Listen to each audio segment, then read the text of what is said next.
to get underway. So tonight our webinar is Financial Facts and Tips for Caregivers, and as I mentioned, Family Caregivers of BC is the organization that is sponsoring this webinar. We are 100% dedicated to the well-being and support of caregivers and in British Columbia, and we're a nonprofit. We were the first nonprofit of its kind in Canada. We've been around for 28 years, and over the past 4 years we've been serving the whole province through funding from the Ministry of Health Patients as Partners initiative. So we're very grateful to the Ministry for making a webinar like this possible. We do a number of different things, and I'm not going to dwell on those tonight. Our website is www.familycaregiversbc.ca. So the middle box there says education, and that would include the kind of webinar that you're attending right now. We run those all the time. We do record all of our webinars, so they are on our website after the webinar, and you can go online and listen to any of the webinars that we've done. We also do a lot of caregiver support. We have a toll-free number provincially. We have a coaching service for caregivers in really difficult situations, and we have support groups and help establish support groups throughout the province. And last but not least, I'm going to put a pitch in for our caregiver engagement pillar, because we take a lot of caregivers to planning tables, and this is really important work that we've done. We've taken over 40 caregivers to different planning tables this year, and it's really important for the caregiver voice to be heard at the table with system planning and delivery. It's a big part of our healthcare system, and we're trying our best to make sure that everybody is aware of that. So, and see if it does apply. Tonight we're hoping that after the webinar you will be able to feel that you're aware of some new tips around the taxes for this year. There have been some changes, and you know, we can't solve your financial issues, and we hope that you will consult with people who can, but definitely the objective is to help you feel a little bit more up to date. So I'm thrilled to introduce Shelby, who you can see in your on the webcam, and Shelby has helped Family Caregivers of BC many, many times through articles, and this is, I think, at least your second webinar, Shelby.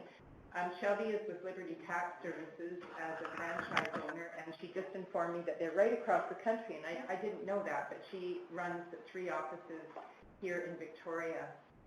She keeps up to date on tax matters and is active in all kinds of community organizations, our Chamber of Commerce, March of Dimes, the hockey team, and it didn't surprise me at all to see that she has worked with a number of nonprofits, and that's why she does this. So Shelby, we're so grateful. And there's Shelby's web address in the slide. And just to mention that this PowerPoint I've turned it into a PDF, and it can be downloaded from your screen. You might see it at the bottom of your computer screen, so you can just download this, or after the webinar you'll also be able to retrieve it from our website. I'm also thrilled to have with us Selena, and Selena works with the Disability Alliance BC in Vancouver, and Selena has helped us before as well, writing articles. And she specializes in assistance for persons with disabilities or persons with persistent and multiple barriers to employment, so that they can file their income taxes. And she has put together some slides in the presentation that we're going to show you. I thought it was really kind of neat that Selena was a family lawyer for years and then decided that she wanted to do something that was closer to her heart. And Selena, we're very grateful for that and grateful for having you with us. I'm happy to be here. Great. And so again, in the PowerPoint that I've made into a PDF, the contact information for Disability Alliance is also on the slide. So at this point, I'm going to turn it over to Shelby, and we'll just go through these slides. And our goal tonight is to present you with some information, but really leave quite a bit of time for your questions. And again, you can ask questions by typing into the chat box. I just typed in hi, so you can see where that is, and we'll take it away. Okay. Well, welcome. For those of you who sort of have maybe new to doing your taxes in conjunction with someone you're caring for, there's been some changes, which is coming up in one of our later slides. So just in general, we need to have, you need to have complete information about the person that you're caring for. And sometimes that's not as easy to get as you might think. However, CRA does have something called the T1013, which gives someone access to online or telephone stuff with the CRA. It is a little bit legalistic to get that 1013. The person does have to sign it or a power of attorney, and you would have to file the power of attorney stuff. But that, if you're worried that you're not going to get all the slips for someone, then that's a really good way to have access for someone else's information. Just remind anybody calling in to mute your phone by pressing *6 so we don't get your background noise. Thank you. So, you want me to just advance here? Yeah. So basically, the caregiver just means someone who is responsible for a dependent or infirm relative. But the big key change this year, moving forward, is that age and living in the same household are not the key things. It's now all about income and dependency, I guess, is the word. So that is a major change. It makes the actual tax credit a little more complicated to figure out, but it is a step in the right direction. So it is more complicated, no longer just about living in the same household, right, which I think is a big step in the right direction, but that's kind of personal. And so it's income of the person in care, and then having either a doctor or a nurse practitioner state in writing that someone is dependent. So they don't actually have to have the disability tax credit as long as someone, a nurse or nurse practitioner or a doctor says they need it, you can back it up that way. So the simplest way to kind of lay this out is we have a little mini credit and a maxi credit. And so there's two parts. I won't really dwell on the mini because I think most people here are not dealing with minor children, or although it will come into play if it is an older dependent with no income. So, you know, maybe a spouse or something like that that has no income. So we're talking no income, like zero? Zero income. Okay. Okay. Okay. Yeah. Yeah. And then there's this, what we're calling the maxi claim that goes up to $6,883, which is never claimed for the minor child. Right, right. So it really is a two-part kind of thing. So I was giving a few examples. And don't get too, you know, overly focused on the number range of the exactness. But if the dependent's income is there at what we're calling for this year the basic personal amount of $11,635 and just a shade over $16,000, basically the person who is responsible gets the maximum maxi credit, excuse me. The full maxi credit. Right. And then it's going to get reduced in that range of income between 16,000 just over and 23. So once someone's income is over 23,000, then that kind of goes away. So my example there is Sheila's married. She cares for her father, whose income is $18,000. Her dad doesn't live with her, but she could have a caregiver claim of $18,000 minus 16 minus just over $5,000, right? And that's a non-refundable credit. So I sometimes hesitate to put the dollar signs in because it's not a dollar for dollar, it's more a number. But there we are. So that is one example of that one. But we can also top things up there depending on the family situation.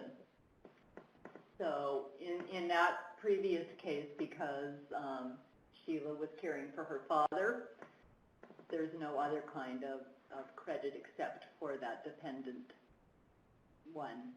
So this time, though, we have Peter, who is married, and he has a $9,000 income. So since he's married, his wife, his spouse can claim the spousal amount. They can also claim that mini credit, and then they can claim a portion of the maxi credit, which is on the next slide. Right. There, so we'll just move on forward. Right. So because these credits are still less than the full maxi credit, they get to claim a little bit of a difference between the two. Okay? But in the end, it equals out to the maxi. It just goes about it in a kind of A different, yeah. in a different sequence. Okay? So we've got one question here. My parents split their income of $50,000. Do we qualify? Like, there's a lot of, we need to know a lot there, right? Yeah, I mean, at 25, no. Even if it was split 50-50, no, because it's still above the 23, Yeah. which is the kind of clawback point. Right. I mean, I'm just off the top of my head, but there might be other kinds of things. Yeah, I mean, it's hard to answer just on a general thing, but I mean, Okay. I suppose you could, like, you don't have to split 50-50 would be one That's what I was way wondering. to go about it. Yeah. But again, you know, that would be sort of difficult. Yeah. You need to get some advice about that. Yeah. Yeah. I'm not sure if that answers your question, Ellenwood, but I think that's it's kind of hard without the specifics. Now, when we're talking about income, we mean any pension, including old age and Canada pension. Yeah, and also it does include the GIS too, which, yeah. So when I said zero income, it means they're not getting any of that. Yeah. Right. That was my point too. Yes, that's Yeah. right. Yeah, maximum, to claim the credit, the maximum is 23,000, yeah. Right. Yeah. All right, so let's, But again, you know, there's other kinds of things depending if it's a spouse or stuff, right? So this is just, yeah. So we can come back to some of these we questions can come as back. well. Yeah. You know, as when we finish going through the presentation, there may be some other questions that you have, but we'll keep going for now. And so now we're going to talk about the home renovation credit. Right, and I think some people are aware of this because it is now into the second year for the federal, but the BC government's actually had this tax credit for several years now. So now the federal government has it too. But this is a really good one because it's double dipping and it's Right. all good. So if you do have to do renovations to make a home more accessible, so generally in this instance, the person ends up living with you and you, they generally have the disability tax credit because the renovations are in your home. But you can get a tax credit, a reno tax credit of 15% of up to $10,000. But a lot of those kinds of renovations also qualify as medical expenses now. So you can actually claim them both. As I say, it is legitimate to double dip on this particular one.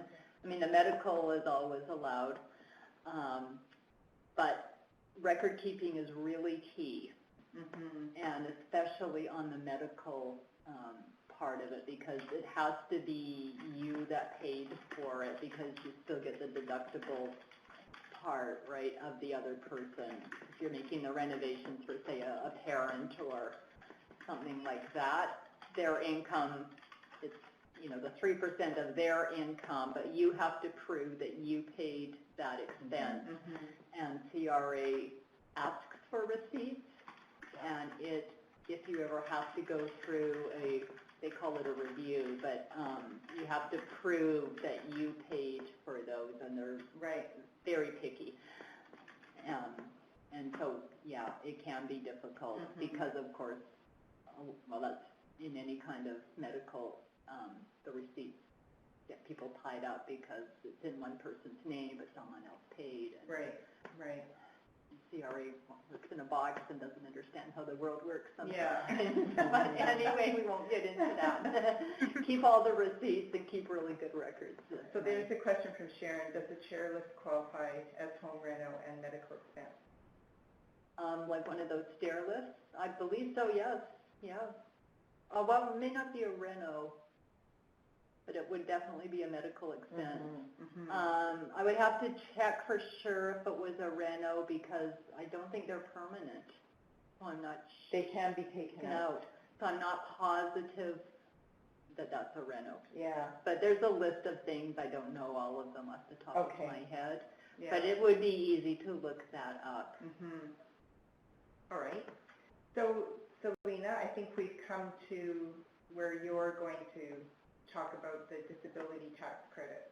Yes, we have, and I'm really glad to be here again, and also glad that we have Shelby. You might even be able to see me now. We have Shelby as well. So the disability tax credit is something that some people are just finding out about, and it may be useful for people with disabilities, but also their caregivers to know about. It's a non-refundable tax credit, so it works to reduce the amount of tax that a person with a disability ends up paying. But if their income is very low and they sort of have leftover tax credit, if I can put it that way, sometimes people who are helping them can claim the difference and, you know, get a reduction in their taxes. But even if the person with a disability or their caregiver has a very low income, so they aren't actually paying taxes, there are reasons someone might want to apply for the disability tax credit anyway. As it's mentioned on our slide, the disability tax credit is the qualifying factor to open a registered disability savings plan, the RDSP, which is it's a unique and special savings account available to only to people who have been approved for the disability tax credit. It's available to people who are approved for the disability tax credit when they are 59 years or younger, and obviously the earlier they qualify and then open the RDSP, the better it is for them.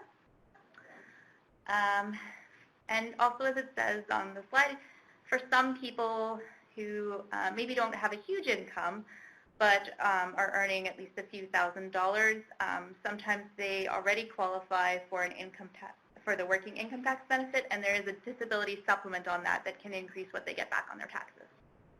So there's a few different reasons you might apply for the disability tax credit, or you might assist someone with a disability to apply for it. We can go to the next slide if you like. Yep, great. Do you want me to do it, or are you going to do it? Here, I'll do it in just a sec. Okay. Oh, great, I got it. Thanks everyone. I'm having some issues with the computer, but it seems to be working. So in order to qualify for the disability tax credit, the person with the disability has to have a prolonged impairment in mental or physical functions, and it has to be something that has lasted or is expected to last at least 12 months. And a severe impairment is either being markedly restricted in at least one basic activity of daily living, and you can see the areas that the CRA looks at here. Their vision, speaking, feeding yourself, which includes preparing meals, hearing, walking, and eliminating, so bathroom functions, dressing, and also the mental functions necessary for everyday life. If you're quite severely restricted, but maybe not really, really, really, really severe, you can qualify based on the cumulative effect of significant restrictions in 2 or more of the areas above that exist together substantially all of the time. And generally the CRA is expecting you to be markedly restricted or affected by the 2 or more restrictions in 2 or more areas at least 90% of the time. You can also qualify because the person with a disability needs life-sustaining therapy to support a vital function. This has been a bit of a tricky area, I understand, because there's, people with diabetes, apparently it used to be easier for them to qualify than it is now. It seems the CRA is a little more, how can I put this exactly, a little more precise on sort of what they will allow in terms of diabetes care to be included in that 14 hours a week that you're spending on your therapy. I don't know if Shelby has experience in that, yes. Helping people with that issue, but it's come up for us. So as you can see, I mean, it's quite, when a lot of people look at this, they sort of say, well, my relative is not bedridden, and then it almost makes it sound like you have to be bedridden to qualify, but that's not true. But you do have to be quite specific and detailed with your examples of how the person would fit into one or more of these categories, and some doctors are less familiar with these forms than others. And so just to interrupt, Selena, is that where people could they come to you and ask those kind of questions? Yes, they can. And in fact, our office will help anyone who is young enough to open the Registered Disability Savings Plan and interested in doing so, because we are part of a larger program with Plan Institute and another organization here, because we really want people to be able to save using the RDSP. So if they are young enough to do that and interested in the RDSP, they can actually get help from us directly. And sometimes what we'll do is actually help make suggestions for the doctor. Like we'll talk to the person by phone or however it works in great detail to figure out how they're restricted in certain areas, and then give them some suggestions for their doctor. Mm-hmm. And a nurse practitioner can do this now too. Right. Actually. Yeah. Yes. I'm sorry, Shelby, what was that you said? I said a nurse practitioner can now do that form, I believe. Yes, which is great, because a lot of people don't have access to a doctor. They take a different perspective. Yeah.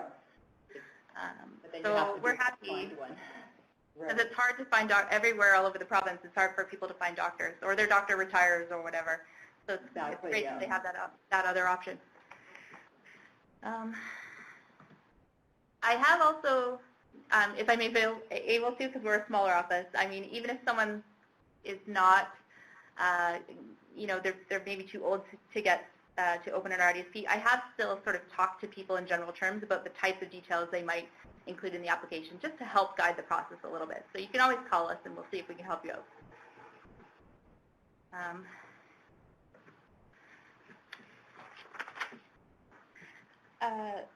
So just in order to apply, your basic medical expense too.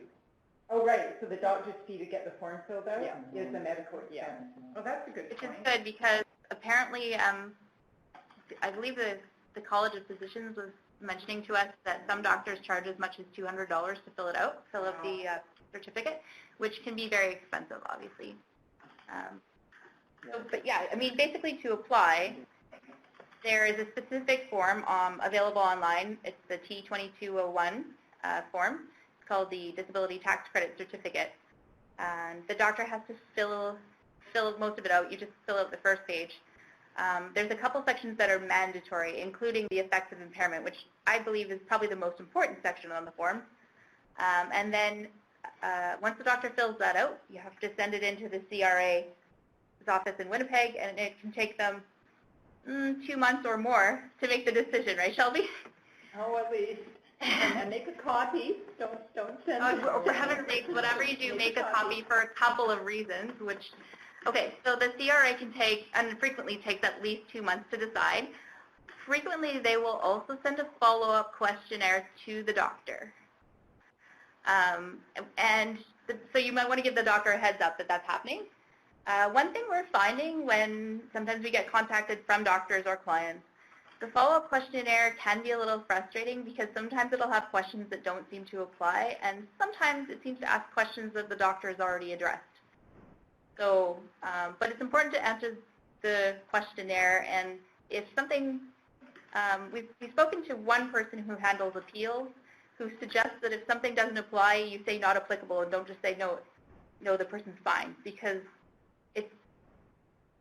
we're finding that the CRA does really need you to be quite specific about the type of restrictions, and if you do anything that makes it sound like the person's not as restricted, it's a good way for them to say, oh, you don't meet the criteria. Yeah, we've seen that with a lot of kids that are like filling it out again. Right, oh yeah. And it doesn't make sense, right? But no, it's, yeah. Especially with like when the person has what everyone else in the real world would know is a permanent disability that isn't going to improve.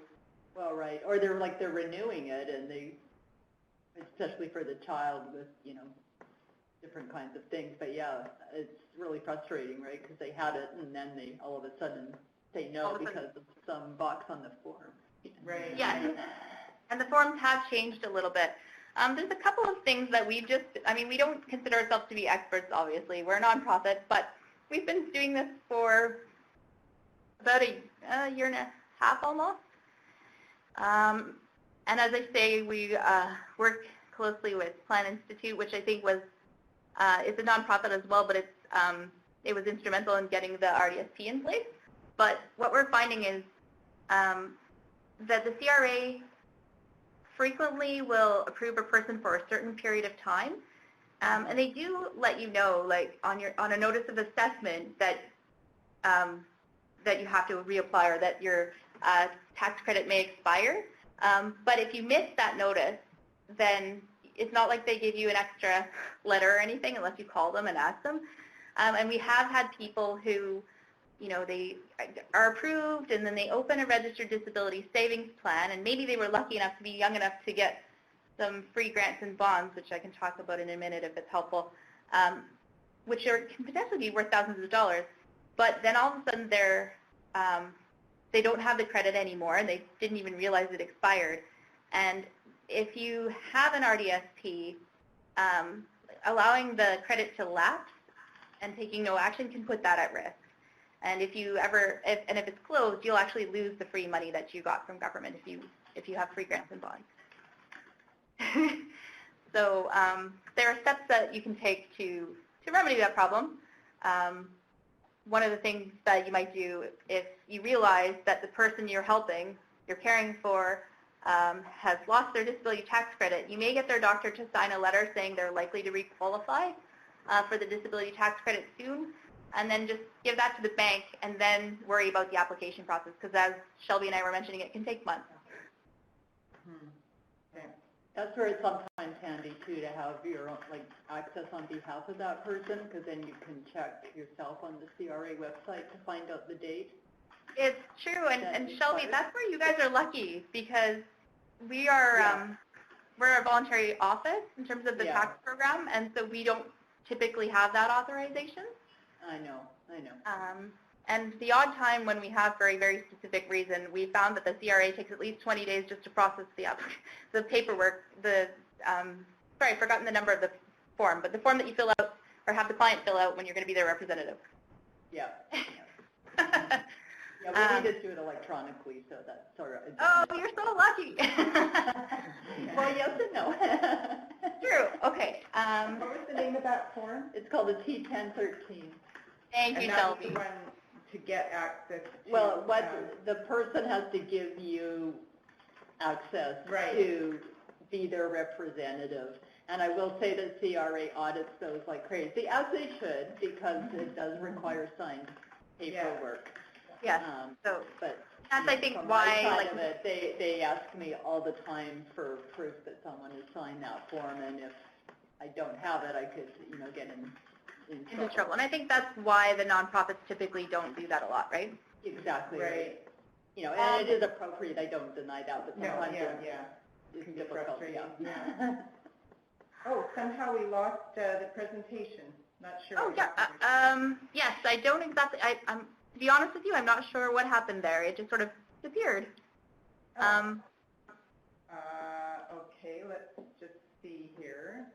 I hope that wasn't on my end, but this is the first time I'm using this computer, and I'm regretting it, to be honest. But anyway. It might take us just a minute here to upload it. Because I have to go into a different, sorry about this, but. What I can say while you're doing that is, let's say, I mean, even for people that are far away and maybe don't get help from ourselves or from Shelby or someone, it's a good idea to have an idea like of what you think the doctor should include on the disability tax credit form when you go into your doctor, because as we all know, the doctors usually don't have a lot of time to sort of go, oh, does it take you that long to go up the stairs or walk out the door, or you can't make breakfast or whatever. Like, they just don't have the time to do that. So if you sit down and say, oh, I think my relative, my family member has problems walking, and actually it takes them 3 times as long to walk down the block or whatever it is, if you have that stuff ready, it can really help your conversation with your doctor. And you can talk to your doctor about which categories you think are the best fit. We have also found, at least in our limited experience, that it can be very difficult to get approved on the basis of mental functioning. It doesn't mean it shouldn't be done, but the CRA seems to need even more information, or and they really like asserting that people do not meet the 90% of the time requirement in terms of being ill or whatever. And so it's an uphill battle, and if the person can qualify under another category, you may want to go that route, just for practical reasons. We've just, I don't know, that's been our experience. I don't know, Shelby, if that's been your experience. But. Yeah, we see that kind of stuff too. I mean, from the tax side of it, it's only if you're paying taxes or if, your spouse can transfer it to you, right, that it's useful. I mean, from the tax side of it only, it has lots of other really good reasons to get it. I mean, I guess from our perspective, because we understand that people with disabilities have interruptions or non-existent ability to save for retirement age. So this is the Registered Disability Savings Plan. If the person's approved before the end of the year that they're 59, can be a great tool. For sure. And also a great tool if you want to help a family member, but you don't necessarily want to set up a trust for whatever reason, and you don't want to affect their disability benefits, that the RDSP can be a good tool to do that. And of course, then for people that are 49 and under, they can qualify for grants and bonds from the government, which are potentially worth thousands of dollars, depending on how long they qualify and the family income. So we have the presentation back up, and I apologize to everybody. I have no idea what happened, but it's all right. We're back in action here. We are back. So I think you've covered most of the content on this slide, Selena. I think I have, yes. Yeah. So maybe it's safer for me to move it forward. Why don't you do that, just because this computer is a bit possessed. Okay.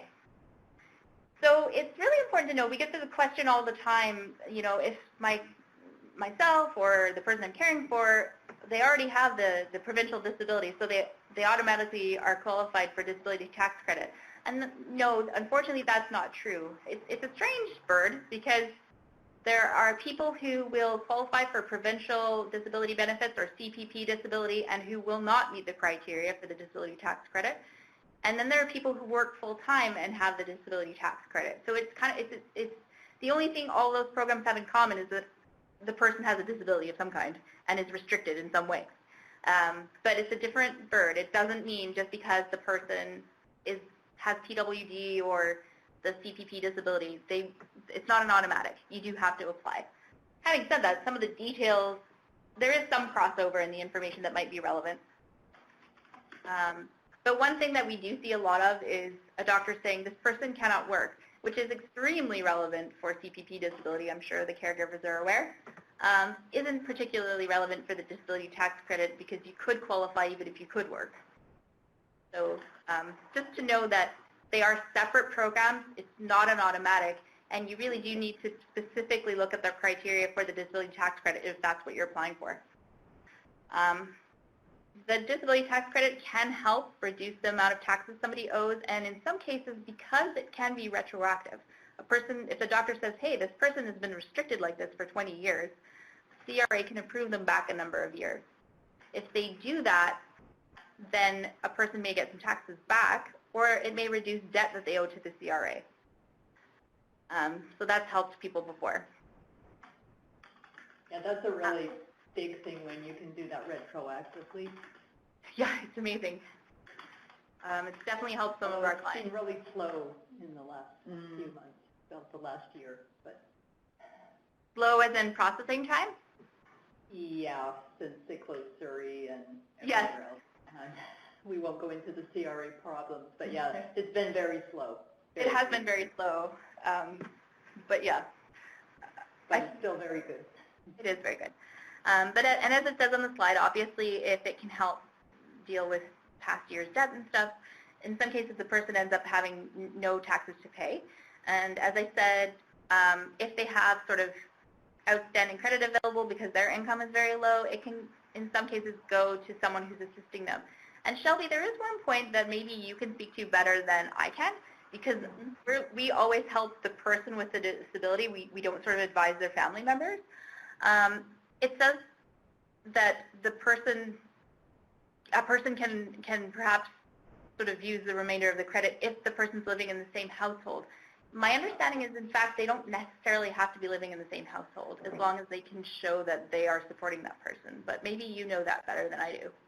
Well, that goes to the changes that were just for the 2017 tax year. Okay.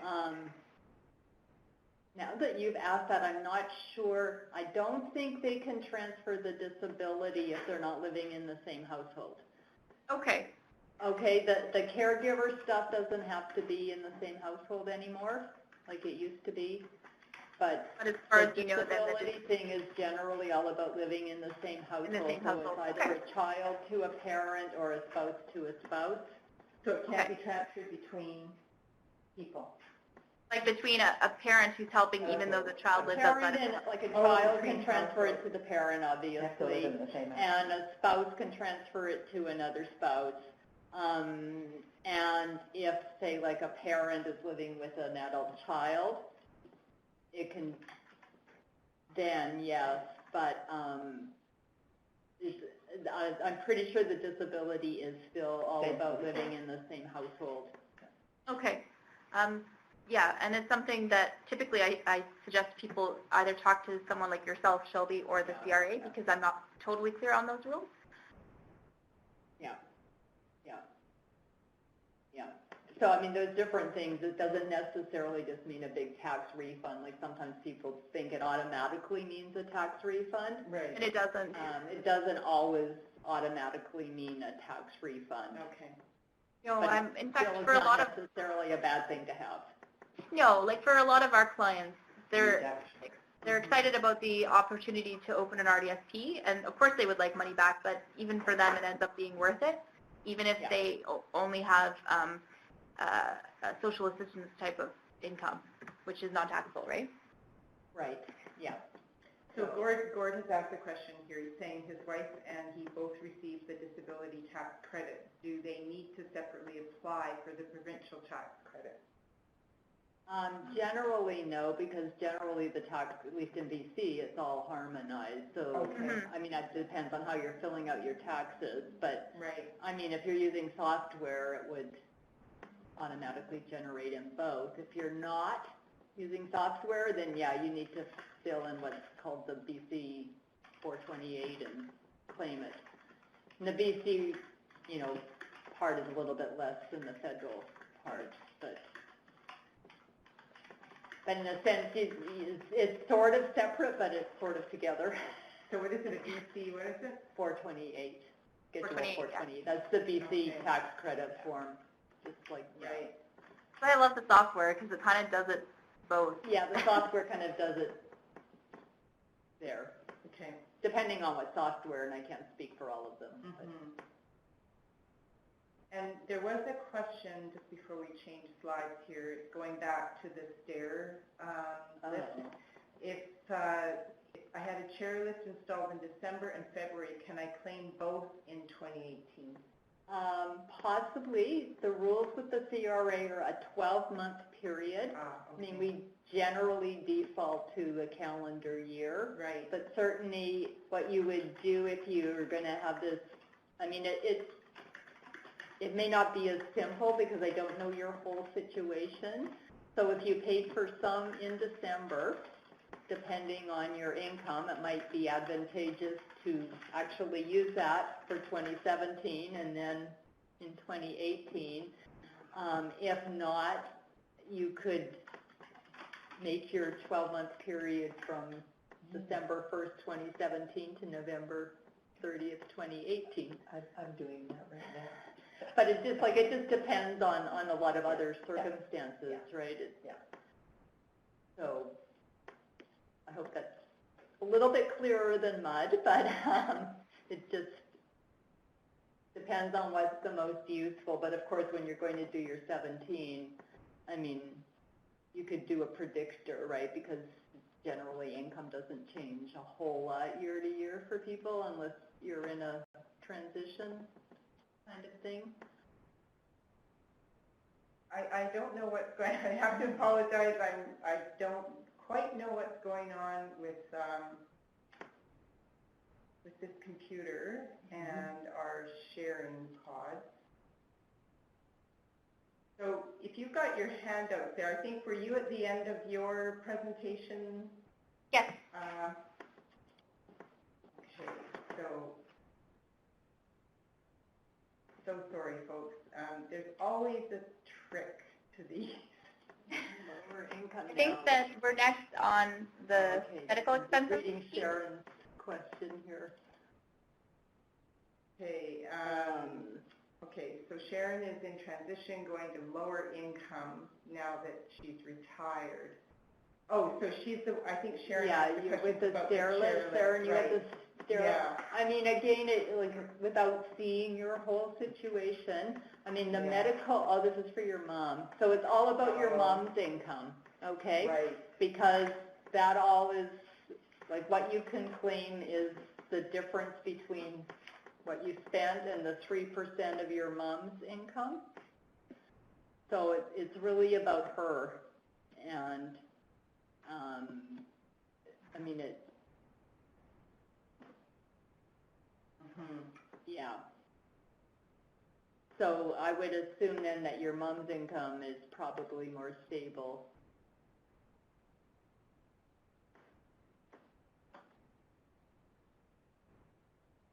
Okay, so we're uploading again. I think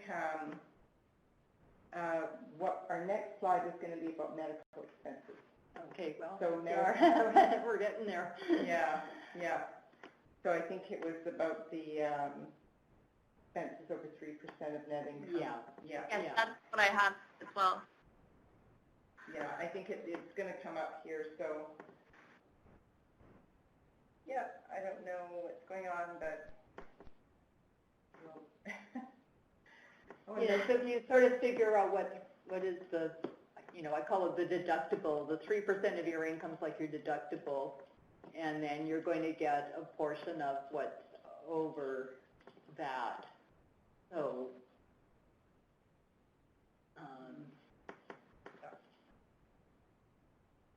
webcam too. no, we're Right, there we are, we're back.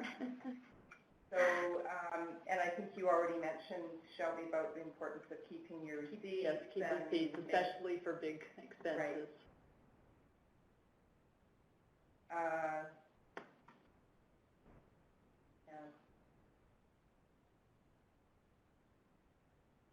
Oh, yes. And the paying for is the critical thing. Yes. Right, so Sharon, I mean, if your mom is living with you and you paid for the stair lift, then the part that is over 3% of her income could go to you. Right. But again, it's, you know, without sort of seeing everything, it's hard to be completely precise, but so if she has more income, then she's going to get less of it, so Right. you might want to save it so you have more, Right. Yeah. right?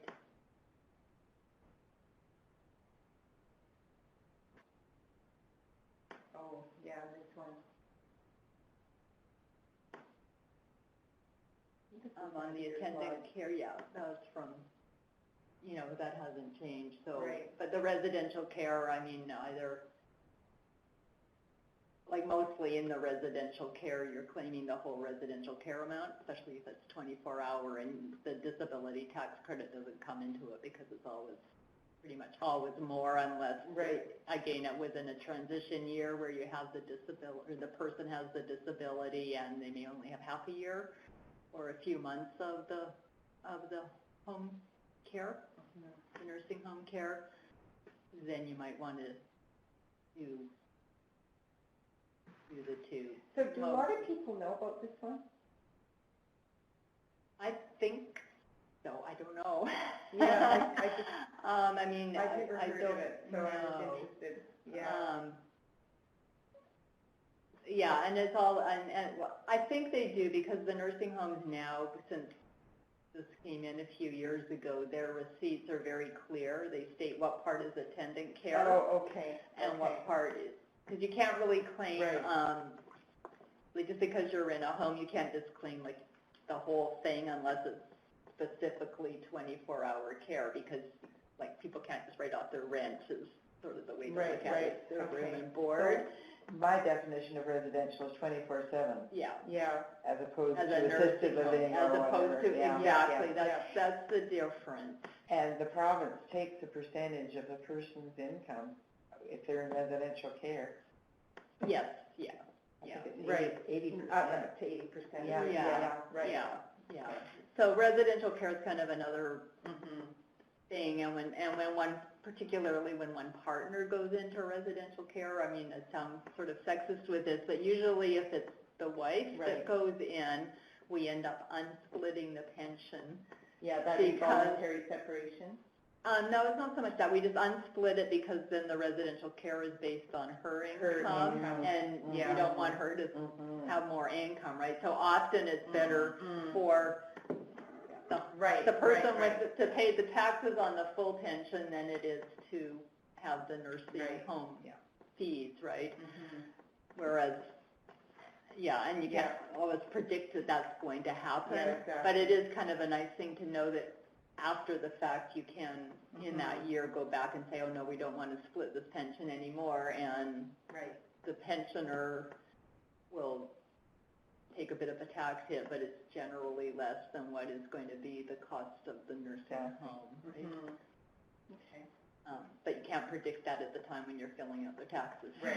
So, Yeah, so I think you've covered some of that in this Mhm. slide here. yeah. Yeah. Yeah, so there we are. All right. So I think the remaining slides here, and again, this is all available in the handout that I've posted on the bottom of your screen, just to make sure that you do gather all your slips together, any investment income that you might have, and put this slide in just to make sure that you have some numbers and websites to go to home and do our taxes. But again, thank you so much, Shelby and Selena and Carol, and thanks to everyone in the audience. Thanks for having us. It was fun. Yeah, thanks for having me. Okay, It's been very useful. great. Night, everyone. Good night, everyone.